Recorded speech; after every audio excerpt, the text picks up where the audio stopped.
The following was recorded in front of a live studio audience at the Studio 21 Podcast Cafe. This is the United Podcast Network.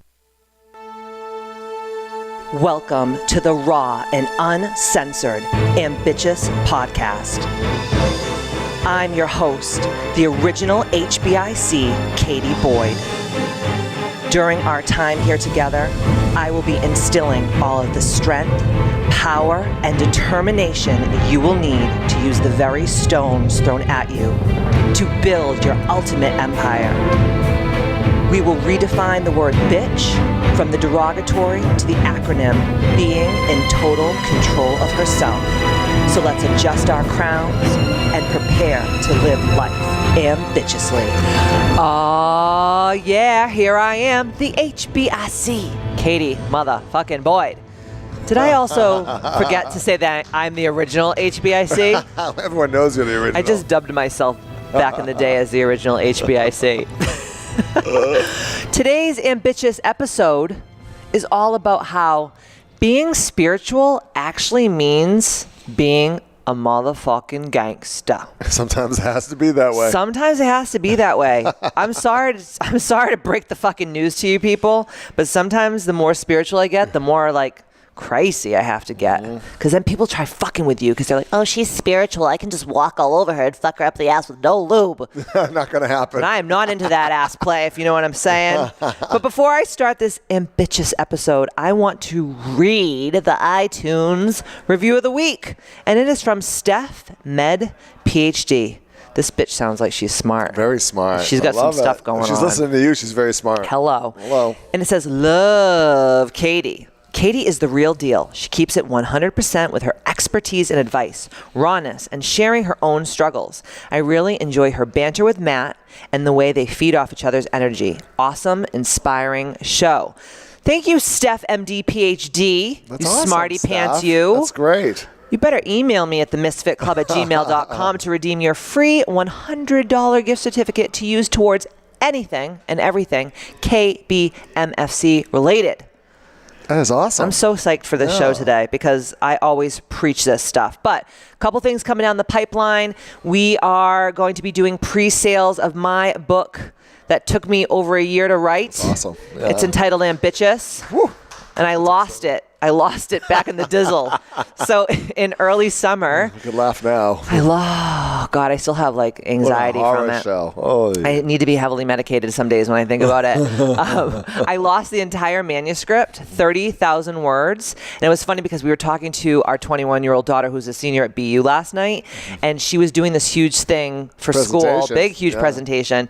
And she was right in the throes of it. She had to present actually the next day, and she lost her entire thing. The whole computer system crashed, and the actual app that she was writing this on just like shit itself.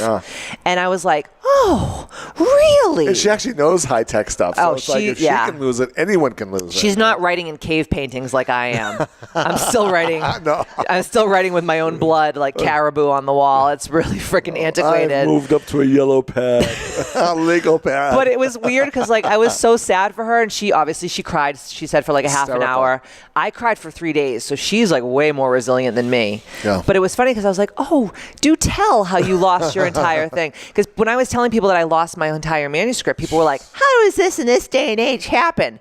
I was like, fucking aliens, man. Yeah, aliens. They wanted to beam that shit up to their dimensions so they could share it with all their people. They're probably laughing They're laughing their asses off reading it right now. They're probably like, this fucking hooker. This American hooker. What is she talking about? So the book is gonna be coming out soon. I'm gonna keep you guys in the loop how to pre-order the Ambitchious book. It's gonna be lit. And then Kripalu is coming up January 4th, 5th, and 6th. That is going to be the most amazing weekend ever. Yes. And a lot of people have been emailing me and inboxing me and DMing me on how to work with me. The best thing to do, guys, is go to my website, www.kbmfc.com. Check out my in-house program. So if you live close enough to KBMFC and you want to grace us with your sweaty presence, come on down 2 weeks for free. Or if you live too far away, because I train women from all over the world, Australia, Dubai, South Africa, you name it. Yes. I do it all virtually. You can also go on and check out my virtual programs. And we have a business mastermind coming up starting again again in February, both in-house and virtually. So we got a lot of good stuff coming up. The Business Mastermind is really, a lot of people are jumping on that big time. Well, the Business Mastermind, the first round helped so many people. Yeah. And what's come out of like just a 12-week program has been incredible to watch, and honestly awe-inspiring for me, because it wasn't like I am anything special, but everything I'm teaching is all through trial by fire. Yeah. So I think that's the best way to learn. Awesome. I think it's the best way to teach, because I'm not into philosophy and I'm not into theory. Results driven. Let's make it happen. Yeah. So that's all the stuff that's coming KBMFC. That's awesome. And don't forget to share the Ambitchious podcast. We are trying to make this a movement. We don't have ads. I don't have a bunch of sponsored ads on my podcast like other people do. They make millions of dollars, some of these people doing these sponsored ads. I get quite bored with that. Like sometimes I find myself wanting to skip through ads and listen to like the meat of the podcast, and sometimes I've just given up on podcasts because there was so many freaking ads. So please share this podcast, especially if you get a lot of value from it. I work really hard to produce these podcasts, and Matt really doesn't work very hard to help me produce these podcasts, but he just shows up. I show up and I'm her whipping boy today. That's right. That is don't right. Make me a whipping boy today. And if you don't know what we talk about here on Ambitchious, it's about the 6 life makers and breakers. That's what my Ambitchious book is about. That's what my programs are about. So if you don't know what they are yet, don't be a lazy shit. Go back to the first podcast and listen in its entirety. And if you're one of those zombie apocalypse type people that are trying to eat my brains and they're just walking through the grocery store, drooling on themselves and pushing their grocery cart full of fucking hydrogenated oils, and you give me a bad review, you know what I always like to say? You better go in a dark room, light a candle, put on a little Foreigner, and go fuck yourself. I've been waiting for a boy like you. Oh, thank you. Okay, whatever. Don't get too horny. But if you did give Ambitchious a 5-star review and a written review, I thank you seriously from the bottom of my little black heart. Good. And this is obviously, you all know who he is. Matt Babine. Matt Babine. My wingman, my ride or die, as he would say, my whipping boy. I don't agree. I was only joking, because sometimes you get harsh and I'm like, what is she talking about? And I have to, stand up for myself. Harsh how, sir? I don't know. Just tongue lashing. These people don't know what goes on behind closed doors at Casa de Babine. They don't want to know. Some bad shit. That's nothing. That's like the most peaceful house ever. We got a little dog called Pearl, for God's sake. She's so sweet.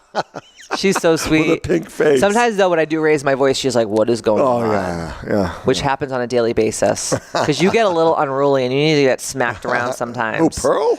No, you. Oh, no, I never need that. I'm too busy for that. I was just going to pick a little fuzz. I wasn't. Oh, my God. He's so beaten that I went to just go take a little piece of fuzz off his shirt. The 2-time world champion fighter over here, and he's flinching like a bitch.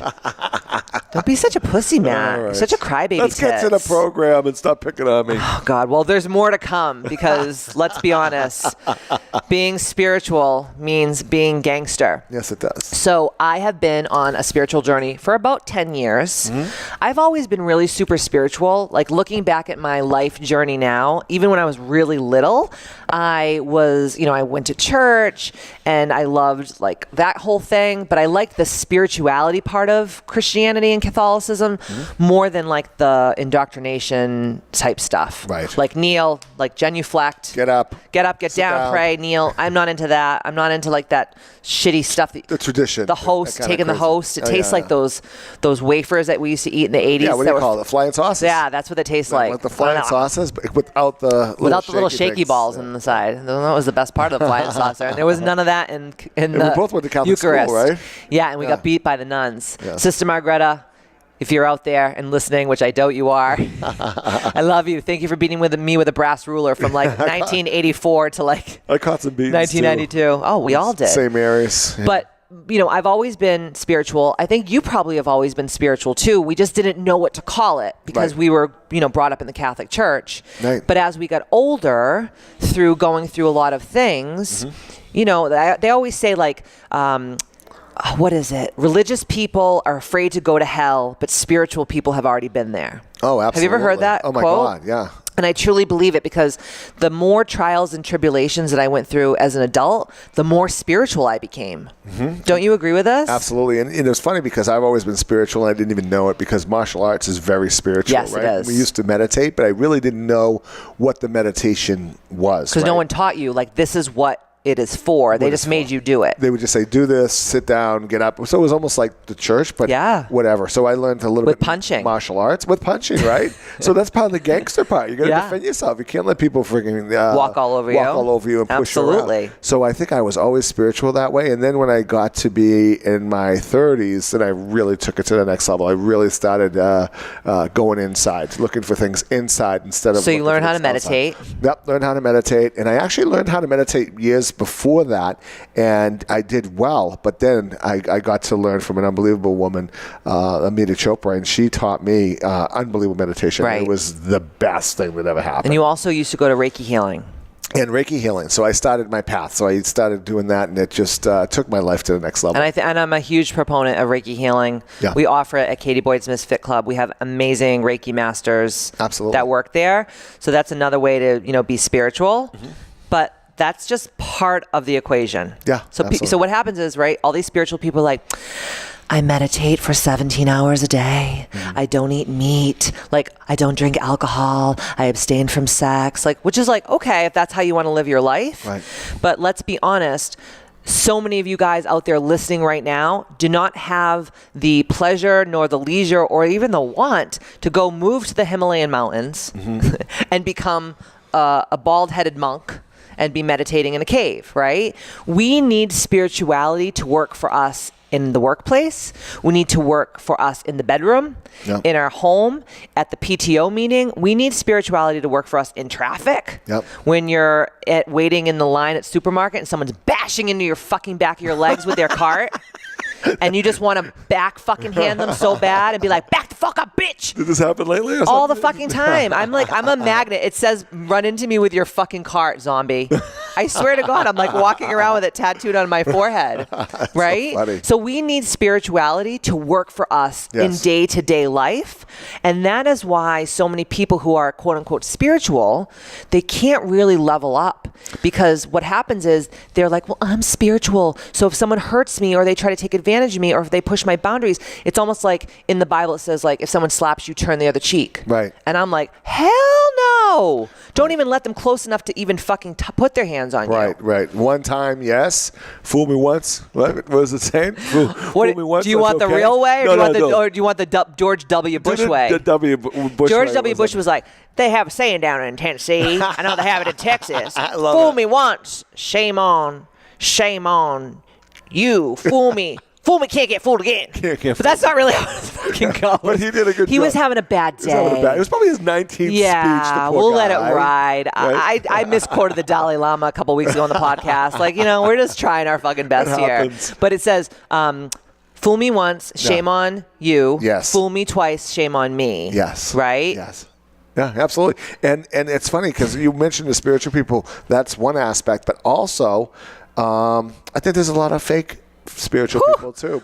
Child, don't get me started on that. Where spiritual people have wars with other people, other spiritual people. Oh my God, we see it so much. This person's no good, and this person's this, and I'm like, really? You see spiritual people get involved in politics, and they're fighting with people on like Fox News, and I'm like, who cares? Why are you even on this fucking show? You're supposed to be. You're like, I am multi-dimensional. I'm all these things, but then you're like fighting with fucking Sean Hannity. Not good. It doesn't make damn sense. No good. That's why I stay out of the political arena, and you will never, ever pull me into that motherfucking shit. Because that's like the antithesis to me of spirituality. Absolutely. You're your own president, for God's sake. You're your own captain of your own ship, right? Yes, you choose to do whatever you want to do. Right. It's like the Invictus, the William Ernest Henley. Yeah. I am the master of my fate. I am the captain of my soul. Right. So politics has no room for it. Right. There's no room. So today we're going to talk about the 5 signs you are a spiritual gangster. Oh, I think I got it. I am a gangster. I know I am. Born and bred, honey. Yes. All right, number 1, your gangsterness is in direct proportion to your kindness. So for me, I'm a loving, kind human. If anyone really knows me, I have a very hard exterior, but I'm super, super soft serve on the inside. I will give you the shirt off my back. I will do anything for you. But if you fuck with me, I will put you down. Yeah. That's just who I am. Yeah. Oh, like, absolutely. I can only take shit for so long before I just go fucking 40 loco on I think your a lot ass. of people too, they take kindness for weakness because we both are really kind people and we give so much to so many people and so many opportunities, right? Whether it's Absolutely. Doing certain things with us or, you know, bringing their business to the next level or helping them or giving them shout outs or whatever it is, we really want to create really good results and we want to have a really good tribe. Right. And there's some people that just sometimes just can't take that, right? And then they end up turning on you or turning on me. And I think it just happens. Maybe they're just not ready to level up. Well, I also think that when you're holding, it's funny because Jill said this to me the other day. She goes, you hold such a high vibration that sometimes people can't handle it. Right. And like I said the other day on my Facebook, I would rather be someone's shot of whiskey than everyone's cup of tea. Right. Like, I'd rather be a stiff-ass drink that makes your nipples hard. Right. And I like to be extremely polarizing because I know that the polarization is what actually gets results. Yes. If I was a trainer and a motivator and a coach and I was just like, oh, I gave you mastermind homework and you didn't do it. Oh, good. Or, oh, your goal this week was to lose 3 pounds and you, like, gained 3 pounds. Oh, maybe next time. I wouldn't fucking have the results that I have with my girls. You're not there for the paycheck. You're there to actually see the results. And it's either do or do not, right? Do like, Yoda. Yoda goes, either do or do not. I love Yoda. Yoda I love says, Star Wars. There are so many good sayings, right? Do or do not. There's no try. Yeah, there is no try. So it's either you're doing it or you're not doing it. There's no try. And I always say that. I'm like, I'm trying. And Matt will say, no, you're doing. Either do it or don't do it. Right. Do it. Do it. Do it. Do it again. If you want to listen to an awesome, it's one of my favorite things in the world. Just Google Art Williams' Do It speech. Oh my God. Woo, It's child. the best. That will get you going in the morning. That will get you going. Just do it. Because he's talking about all these like people that have all these fucking excuses. Yes. And it's just like, yeah, just do it. Yeah, I'm just going to do this. I'm going to go ahead and be spiritual. Then do it. Do it. I'm going to be loving. Stop saying you're going to meditate. Stop saying you're going to start the diet. Stop saying you're going to do all these things. Just fucking do it and don't stop until the job is done. No. God, Art Williams. Yeah, he's unbelievable. Oh, he's the best. He's my man. So remember, guys, being gangster is probably the best way to go. And then you start to let people in slowly. Here's the deal, right? And I know that you and I were raised very similarly. Yes. That's like, give everyone the benefit of the doubt. Who the fuck are they to get the benefit of the doubt from me? No, you have to fucking prove to me that you deserve that. What does that even mean? That's a Teresa Babine, Teresa Boyd. Give them the benefit of the doubt. They haven't earned the benefit of the doubt. Why would I give somebody the benefit of the doubt? Right. Right? I mean, I'm going to be loving and kind to them, but Absolutely. I have to be able to keep them in a certain spot until I get to know them and then let them in, right? Well, I don't have many friends. No, ditto. If you're in my inner circle, you know that, like, not that I'm like, oh, I'm the queen and you're all no, I mean it like I really take my friendship seriously. Oh, big time. To the point of like, I will die for you. I will take a bullet for you. I will do anything for you. And if you are my friend, you actually are like shaking your head right now because you know that shit. Absolutely. But if I let you in and you start to show signs of like going the other way, I'll cut you off real quick. Fast. And that's being spiritual. And there is an expiration date on friendships. Absolutely. People, businesses, everything. There's an expiration date. If it's not working for the two parties that are involved in it, then it's time to, 100%. split, right? It's not working for me anymore. It's not working for you anymore. Let's call it. Or it will just fade away into the sunset on its own. It doesn't have to be some explosion. No, it could be just like, I just never called that person anymore. We really talk about the same things over and over and over. Oh, God, you used to have a lot of Matt used to have a lot of friends like that. What do you call it? No growth. They're still talking about, remember the time that we did this in high school? It's like, motherfucker, you're 50. What are you talking about? Shut up. Get a new friggin' let's talk about what's going on yesterday. What are you doing now? It's like that old adage, people come into your life for a reason, a season, or a lifetime. Yes. And I think what happens is people in the spiritual realm are like, but we've been friends for 3 years. Like, why are we not friends anymore? It's just like, because one of us it's the quid pro quo, right? Like, I'm not saying like it always has to be this, like perfect head on, but each one has to be bringing something to the table. And it could be spiritually with love, kindness, caring, all those type of things. Helping, advice, just being an ear to listen to when you're having a bad day. And there's been people like, I just don't want to hang out with anymore, right? It's just like, you just don't want to be with them. Well, sometimes you evolve spiritually, mentally, emotionally, psychologically, whatever, and they're still staying the same. Right. And it doesn't mean you don't love them, but it just means like, it's worn its welcome. Yes. And it's time to move on. And how many people do you know stay in relationships and friendships that just are way past their expiration date? Big time. Would you drink milk that was like 3 months expired? Not if you don't want to shit your pants. I have it. I don't like it. No shit, right? Not good. Number 2, you love yourself first so you can, in turn, love others. But you still take no shit. Yeah. Buddha, I was going to say Buddha said this, but Buddha didn't say that. There's like this meme going around on social media that's like Buddha, it's a picture of Buddha, it says, do no harm, but take no shit. And really that's what Buddha was kind of saying. Right? Yeah. Like, just be a good person, give as much as you can, but like, you're not going to put yourself in uncomfortable situations all the time. Right. Just so everyone else feels safe and happy and their needs are met. And you can't pretend the facts are not the facts, right? If it's just something encroaching on your garden like weeds, you can't say there are no weeds, and the weeds are gone. That's right. You got to rip the suckers out. Damn right. Sometimes you got to rip some people out of your life. Absolutely. Or some situations out of your life. Yes. Right? You have to just always ask yourself when you're on a spiritual journey, and I do it every day. I keep refining my life, and I know that probably people listening at home are like, oh my God, this girl's crazy. No, I literally wake up every day and I'm like, okay, what didn't work for me yesterday? What made me feel uncomfortable? What isn't working? What? And I keep asking myself these questions, and every day I keep honing my life down until it's streamlined and perfect.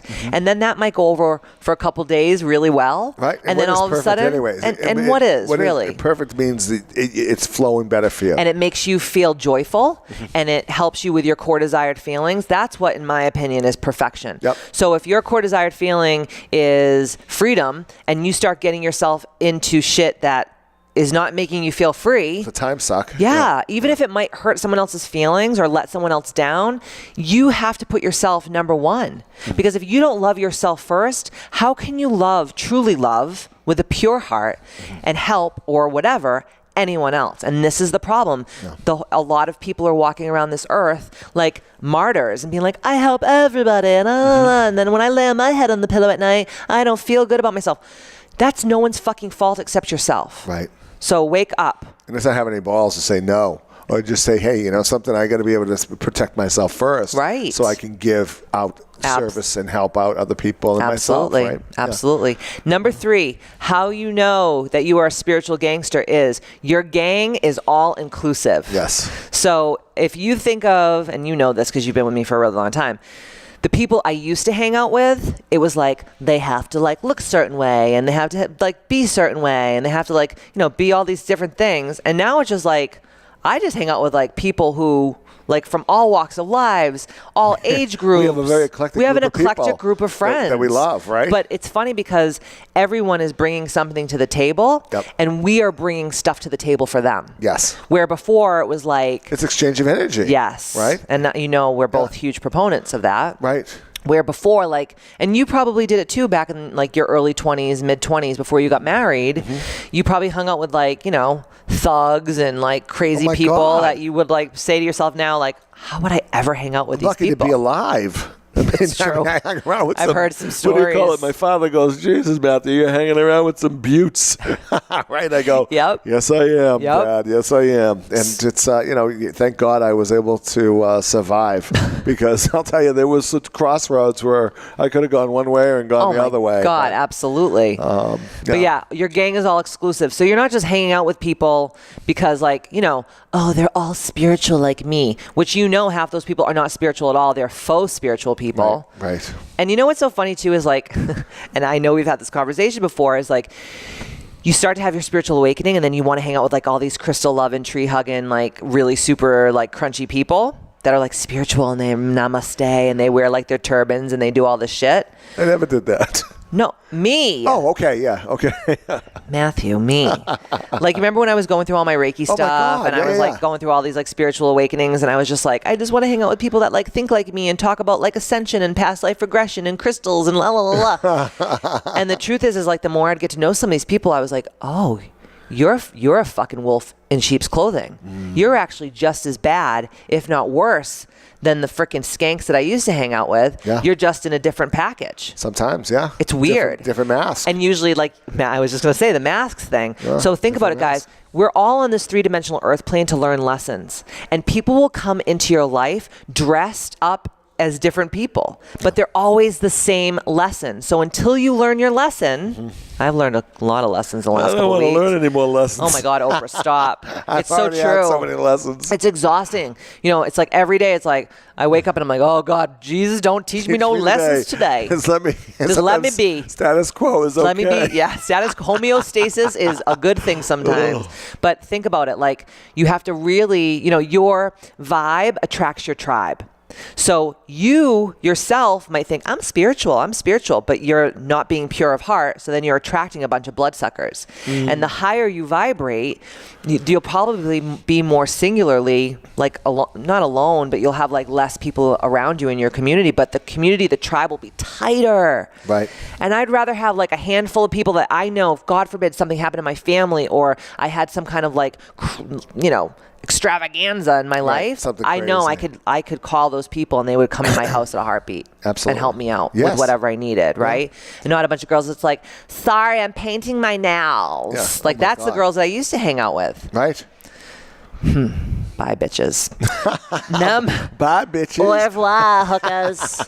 Number 4, your hardness is equal to your vulnerability. So when you're a gangster, sometimes you got to like put on the front. Yep. You got to be hard. You got to be tough. But at the same time, I think a true spiritual gangster also shows their softer side and is vulnerable, because I feel like when you are vulnerable, it gives other people permission to be vulnerable as well.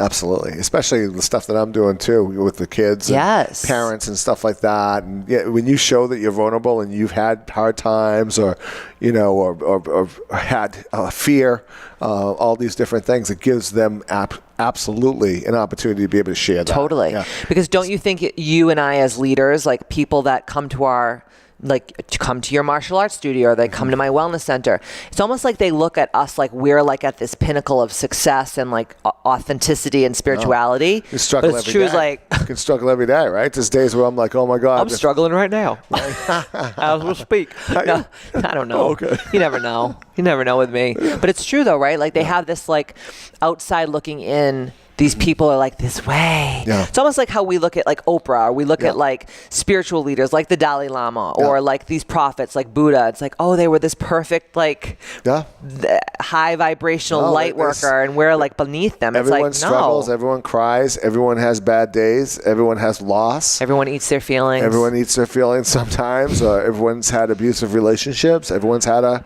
past that's not always roses and sunshine, right? And, absolutely. And I think the more we talk about that, and we give other people the permission to kind of be themselves, let it out. Especially men, because men don't talk about anything. They hold everything in, and then it turns into disease, right? Which is dis-ease within the body, right? You're not at ease. Do you feel like that do you feel like men are starting to open up more? Or do you feel like it's still kind of stuck? But I think it's so stuck, and I think that's why me being a martial artist and stuff like that, like, and I'm a pretty big guy, and I kind of will say it's okay, take that light and go with it, right? And be the person that you are, instead of trying to hold it in and not talk about things. And we're finding a lot of problems with a lot of guys like that. Right. They need to be able to get rid of that. And it's good because all the male children that come to the dojo Sante, you're already teaching them at such a young age to be vulnerable, to like be soft and have like that feminine energy, because men and women both should have a good mixture of masculine and feminine. And usually when one overspills the other, then you get problems. But defend yourself. I mean, nobody puts their hands on you, nobody disrespects you, nobody talks to you, poorly. Know your self-worth, know who you are, and stand in your power. And that's what I teach all my kids, right? To be able to stand there and be that person and know that things are not always going to be great. You're going to have struggles. And what martial arts does is what? Teaches you to get through the struggles, right? You're going to have them. Nobody's going to be able to help you with them. But you're going to have to get through it, and you're going to have to get through it yourself by using your mind, right? Agreed. Agreed. Pumping me up right now. I feel like punching someone. Number 5. Let's go break some boards. Yeah. Oh, God. Scary. Number 5. Service is your one true motivation as a spiritual gangster. Yes. Don't you think? Absolutely. And then it's funny because I was more a business person than a server. And really, it's funny because it's almost switched the paradigm, because it was when I gave more service is when I became more successful business person, and I really focused on, I don't care what the numbers are, I'm going to go out there, I'm going to serve as many people in any way that I can, and then simultaneously, in my healthcare business or with my dojo or whatever, when I really come from a spot of really pure, how do I serve? This person's struggling. How can I help this person? Or how can I help this doctor? He's having problems with his patients. How can I really serve? All of a sudden, and you're the same way. Yes. I mean, every time we go back to that, we're getting distracted, go back to service. Yes. We're getting distracted, go back to service. Right, because people start getting, people already have lack mindset. And then they're like, oh my God, I have to make money. I have to make money. I have to make money. And a lot of us have that lack mindset. We came from nothing. Absolutely. So, we just barely had, just to get what we needed to get to this point. And sometimes it goes backwards. That's a conditioning, right, of those years, right? Definitely. So we have to always constant push ourselves back and kind of like, whoa. Get to the service and don't worry about anything else. Everything else will work out. And when you wake up in the morning, guys, and I say this all the time, like before you even get out of bed, I do this every day. I will talk to God or the universe or whatever you believe in and say, use me today to serve as many people as I can. And I will wake up in that energy, and I will go about my day in that energy. And the days that I do it, which are almost every day, I have a great day. It's awesome. The days I forget, it turns into a big pile of dog shit. Don't forget that anymore. I will not. Thank you for reminding me. So put a big note on your forehead when you wake up. It'll be like I have many glasses notes. or something like this. Would be like, I have many notes on my forehead right now. Thank God. Hey guys. Thanks for listening. Yeah. Don't forget, if you want to subscribe to this, the best way to do it is go to www.unitedpodcastnetwork.tv. And don't forget to subscribe, you filthy animals. Filthy animals. And like I always say, thank you so much for being the Ambitchious that make Ambitchious an actual, real, true movement. And like I always say, see you next Tuesday. Ow! That was great.